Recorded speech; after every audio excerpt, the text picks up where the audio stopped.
The new unit that I'm on right now is the intensive care unit, which is actually really interesting because some of the patients that I would see during the night traumas from last week are now in the intensive care unit. And although they're still very sick and still need a lot of medical attention, they're doing a lot better. So it's really interesting for me to see that because when I saw them coming in, they looked completely different. They were like mangled and bloody, and now they're still sick obviously, and they still have a lot of machines connected to them, but they look better and healthier, and they're more sentient, more somnolent now. And that makes me think about my personal statement that I wrote to actually get into med school, because I wrote that about a time when I was actually volunteering, and on one of my first days while volunteering I was trying to feed a patient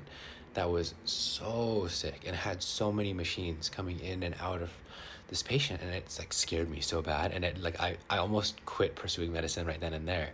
But then later on, like months later on, they were in the hospital for months, and it was just by pure chance. I was going to help transport a patient on discharge and let them get to the car so they could go home, and lo and behold, it was the same patient that I saw like on one of my first days, except this patient was no longer like having tubes coming out of them and machines and beeping and scary like breath sounds, and instead they were walking. Like this patient walked to the wheelchairs, and then I wheeled the patient out, and I was talking to the patient, and that experience was just so life changing for me. And having this unit now where I see the patients that I saw in the traumas now being a little bit better reminds me of that. And it it kind of just reinvigorates me as to like why I'm doing this. Kind of like a little 3 year in reminder of like this is what you're working for.